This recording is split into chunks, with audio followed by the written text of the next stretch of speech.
Alright, here I am in Prospect Park.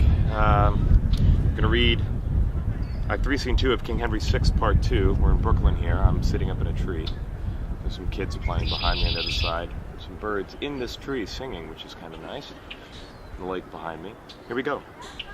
Enter 2 or 3 murderers running over the stage from the murder of Duke Humphrey. Run to my Lord of Suffolk. Let him know we have dispatched the Duke as he commanded. Oh, that it were to do. Oh, that it were to do. What have we done? Didst ever hear a man so penitent? Enter Suffolk. Here comes my lord. Now, sirs, have you dispatched this thing? Aye, good my lord, he's dead. Why, that's well said. Go, get you to my house. I will reward you for this venturous deed. The king and all the peers are here at hand. Have you laid fair the bed? Is all things well, according as I gave directions? 'Tis, my lord. Away, begone. Sound trumpets, enter the king, queen, cardinal, Somerset with attendants. Go, call our uncle to our presence straight.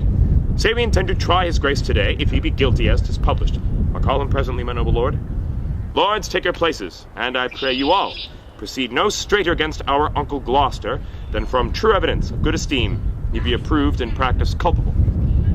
God forbid any malice should prevail that faultless may condemn a noble man. Pray God he may acquit him of suspicion. I thank thee, Meg, these words content me much. Enter Suffolk. How now, why look'st thou pale? Why tremblest thou? Where is our uncle? What's the matter, Suffolk? Dead. In his bed, my Lord Gloucester is dead. Mary, God forfend. God's secret judgment. I did dream tonight the Duke was dumb and could not speak a word. The king swoons. How fares, my lord? Help, help! Lords, the king is dead! Rear up his body, wring him by the nose. Run, go, help, help! O Henry, ope thine eyes. He doth revive again. Madam, be patient. O heavenly God! How fares, my gracious lord? Comfort, my sovereign, gracious Henry, comfort! What? Doth my Lord of Suffolk comfort me? Came he right now to sing a raven's note whose dismal tune bereft my vital powers? And thinks he that the chirping of a wren, by crying comfort from a hollow breast, can chase away the first conceived sound? Hide not thy poison with such sugared words. Lay not thy hands on me. Forbear, I say. Their touch affrights me as a serpent's sting. Thou baleful messenger, out of my sight. Upon thine eyeballs, murderous tyranny sits in grim majesty to fright the world. Look not upon me, for thine eyes are wounding. Yet do not go away. Come, basilisk, and kill the innocent gazer with thy sight. For in the shade of death I shall find joy in life, but double death, now Gloucester's dead. Why do you rate my Lord of Suffolk thus? Although the Duke was enemy to him, yet he most Christian-like laments his death. And for myself, foe as he was to me, might liquid tears or heart-offending groans or blood-consuming sighs recall his life, I would be blind with weeping, sick with groans, look pale as primrose with blood-drinking sighs, and all to have the noble Duke alive. What know I how the world may deem of me? For it is known we were but hollow friends. It may be judged I made the Duke away. So shall my name with slander's tongue be wounded, and princes' courts be filled with my reproach. This get I by his death, I me unhappy, to be a queen and crowned with infamy. Oh, woe is me for Gloucester, wretched man. Be woe for me, more wretched than he is. What dost thou turn away and hide thy face? I am no loathsome leper, look on me. What? Art thou, like the adder, waxen death? Be poisonous too, and kill thy forlorn queen. Is all thy comfort shut in Gloucester's tomb? Why then Queen Margaret was ne'er thy joy. Erect his statue and worship it, and make my image but an alehouse sign. Was I for this nigh wrecked upon the sea, and twice by awkward wind from England's bank drove back again into my native clime? What boded this but well forewarning wind did seem to say, seek not a scorpion's nest, nor set not footing on this unkind shore? What did I then but cursed the gentle gusts, and he that loosed from forth their brazen caves and bid them blow towards England's blessed shore, or turn our stern upon a dreadful rock? Yet Aelus would not be a murderer, but left that hateful office unto thee. The pretty vaulting sea refused to drown me, knowing that thou wouldst have drowned on shore with tears as salt as sea through thy unkindness.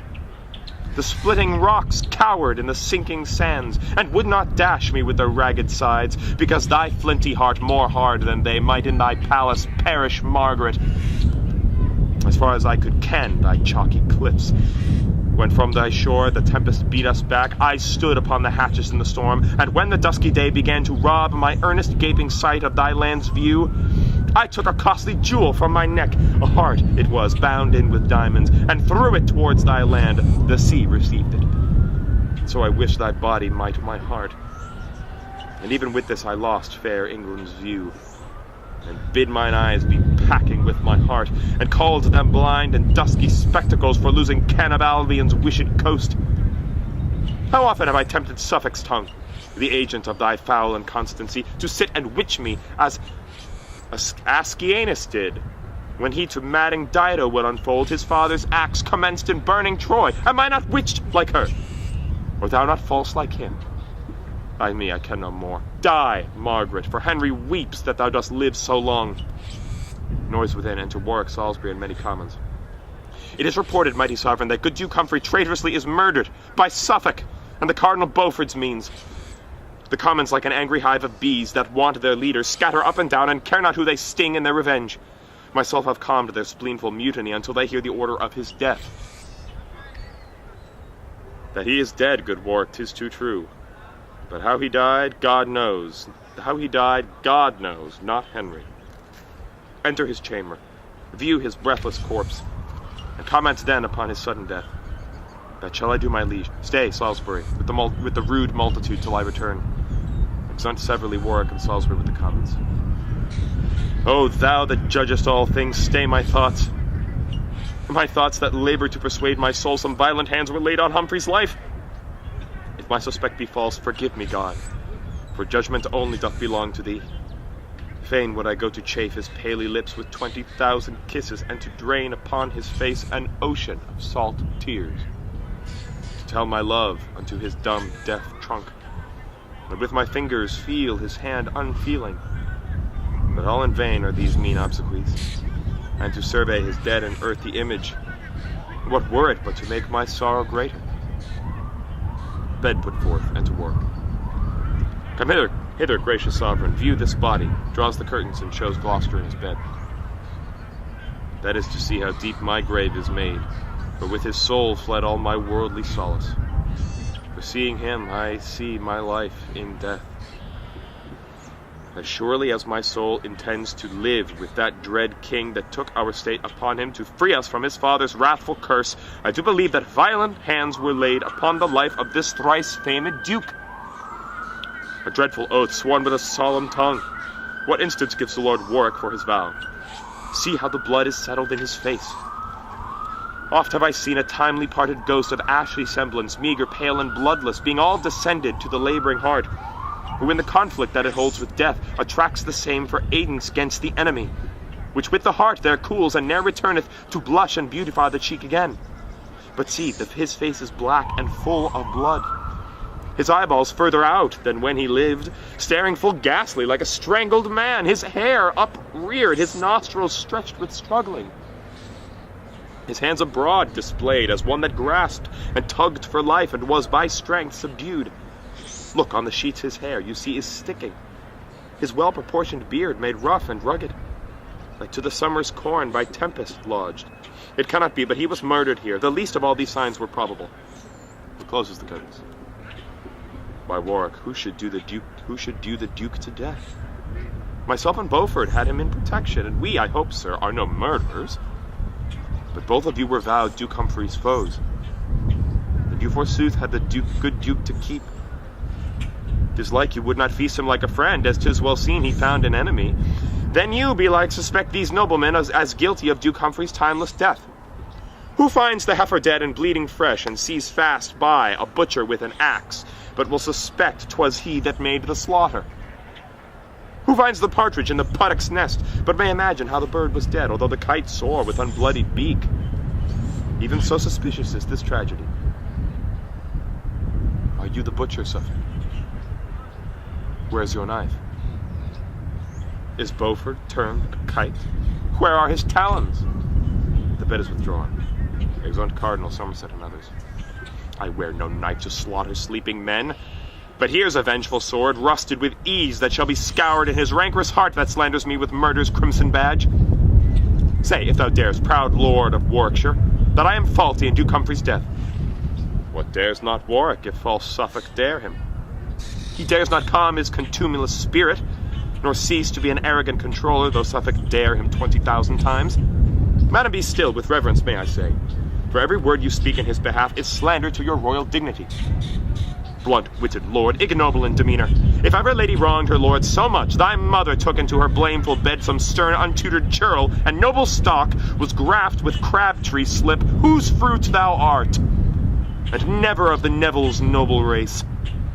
But that the guilt of murder bucklers thee, and I should rob the deathsman of his fee, quitting thee thereby of 10,000 shames, and that my sovereign's presence makes me mild, I would, false murderous coward, on thy knee, make thee beg pardon for thy passed speech, and say it was thy mother that thou mean'st, that thou thyself was born in bastardy, and after all this fearful homage done, give thee thy hire, and send thy soul to hell, pernicious blood-sucker of sleeping men.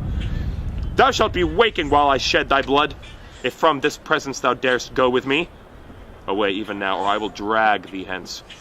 Unworthy though thou art, I'll cope with thee, and do some service to Duke Humphrey's ghost. Exeunt Suffolk and Warwick. What stronger breastplate than a heart untainted? Thrice is he armed that hath his quarrel just, and he but naked, though locked up in steel, whose conscience with injustice is corrupted. A noise within. The commons cry, "Down with Suffolk! What noise is this?" Enter Suffolk and Warwick with their weapons drawn. "Why, how now, lords, your wrathful weapons drawn here in our presence? Dare you be so bold? Why, what tumultuous clamour have we here? The traitorous Warwick and the men of Bury set all upon me, mighty sovereign." Enter Salisbury from the commons, again crying, "Down with Suffolk! Down with Suffolk!" Salisbury to the commons, trying to enter. "Sirs, stand apart! The king shall know your mind!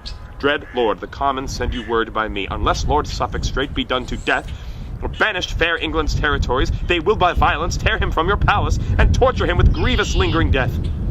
They say by him the good Duke Humphrey died. They say in him they fear your highness' death, and mere instinct of love and loyalty, free from the stubborn opposite intent, as being thought to contradict your liking, makes them thus forward in his banishment. They say in care of your most royal person, that if your highness should intend to sleep and charge that no man should disturb your rest, in pain of your dislike or pain of death, yet notwithstanding such a strait edict, were there a serpent seen with forked tongue that slyly glided towards your majesty, it were but necessary you were waked, lest being suffered in that harmful slumber, the mortal worm might make the sleep eternal. And therefore do they cry, though you forbid that they will guard you where you will or no, from such fell serpents as false Suffolk is, with whose envenomed and fatal sting your loving uncle 20 times his word they say is shamefully bereft of life. An answer from the king, my lord of Salisbury." 'Tis like the commons' rude, unpolished hinds could send such message to their sovereign. But you, my lord, were glad to be employed to show how quaint an orator you are. But all the honour Salisbury hath won is that he was the Lord Ambassador sent from a sort of tinkers to the king. An answer from the king, or we will all break in.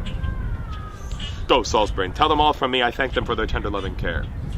And had I not been cited so by them, yet did I purpose as they do entreat.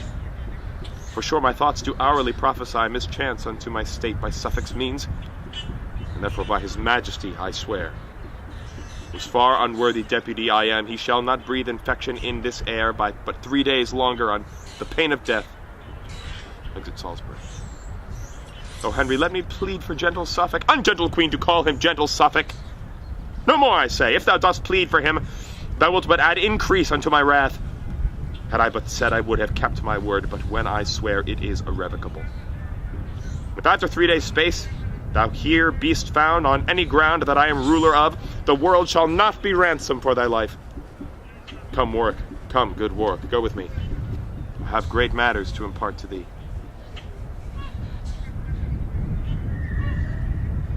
Mischance and sorrow go along with you. Heart's discontent and sour affliction be playfellows to keep you company. There's 2 of you, the devil make a 3rd, and threefold vengeance tend upon your steps. Cease, gentle queen, these execrations, and let thy Suffolk take his heavy leave. Fie, coward woman and soft-hearted wretch, hast thou not spirit to curse thine enemies? A plague upon them! Wherefore should I curse them? Could curses kill as doth the mandrake's groan, I would invent as bitter searching terms, as curse as harsh and horrible to hear, delivered strongly through my fixed teeth, with full as many sides of deadly hate, as lean-faced envy in her loathsome cave. My tongue should stumble in mine earnest words, mine heart should sparkle like the beaten flint, my hair be fixed on end as one distract. Aye, every joint should seem to curse and ban, and even now my burdened heart would break should I not curse them. Poison be their drink, gall worse than gall, the daintiest that they taste. Their sweetest shade, a grove of cypress trees, their chiefest prospect, murdering basilisks, their softest touch as smart as lizard stings, their music frightful as the serpent's hiss, and boding screech owls make their consort full. All the foul terrors in dark-seated hell, enough. Sweet Suffolk, thou torments thyself. And these dread curses, like the sun against glass, or like an overcharged gun, recoil and turns the force of them upon thyself. You bade me ban, and will you bid me leave? Now by the ground that I am banished from, well could I curse away a winter's night, though standing naked on a mountain top, where biting cold would never let grass grow, and think it but a minute spent in sport. But let me entreat thee cease, give me thy hand, that I may do it with my mournful tears. Now let the rain of heaven wet this place, to wash away my woeful monuments. Oh, could this kiss be printed in thy hand, that thou mightst think upon these by the seal, through whom 1,000 sighs are breathed for thee. So get thee gone, that I may know my grief. 'Tis but surmised while thou art standing by, as one that surfeits thinking on a want. I will repeal thee, or be well assured, adventure to be banished myself. And banished I am, if but from thee. Go, speak not to me, even now be gone. Oh, go not yet.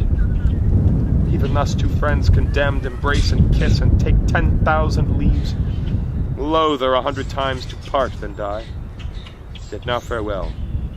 Farewell life with thee. Thus is poor Suffolk 10 times banished, once by the king, and 3 times thrice by thee. 'Tis not the land I care for, wert thou thence. A wilderness is populous enough, so Suffolk had thy heavenly company. For where thou art, there is the world itself, with every several pleasure in the world.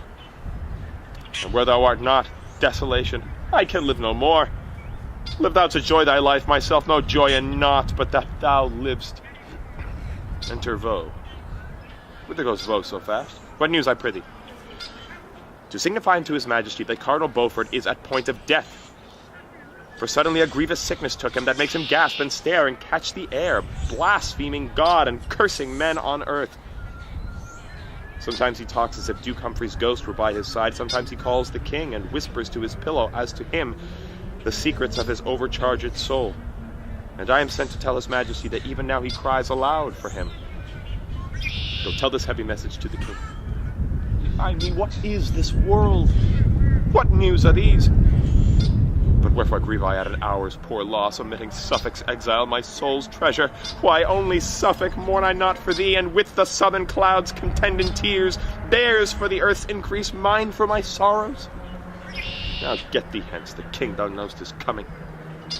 If thou be found by me, thou art but dead. If I depart from thee, I cannot live. And in thy sight to die, what were it else but like a pleasant slumber in thy lap? Here could I breathe my soul into the air, as mild and gentle as the cradle babe, dying with mother's dug between its lips. Where from thy sight I should be raging mad, and cry out for thee to close upon mine eyes, to have thee with thy lips to stop my mouth, so shouldst thou either turn my flying soul, or I should breathe it into thy body, and then it lived in sweet Elysium. To die by thee were but to die in jest. From thee to die were torture more than death. Oh, let me stay, befall what may befall. The parting be a fretful corrosive, it is applied to the deathful wound. To France, sweet Suffolk, let me hear from thee. For wheresoe'er thou art in this world's globe, I'll have an iris that shall find thee out. Away, I go. Take my heart with thee. She kisses him. A jewel locked into the woefulest cask that ever did contain a thing of worth. Even as a splitted bark, so sunder we. This way fall I to death. this way for me. That's the best scene.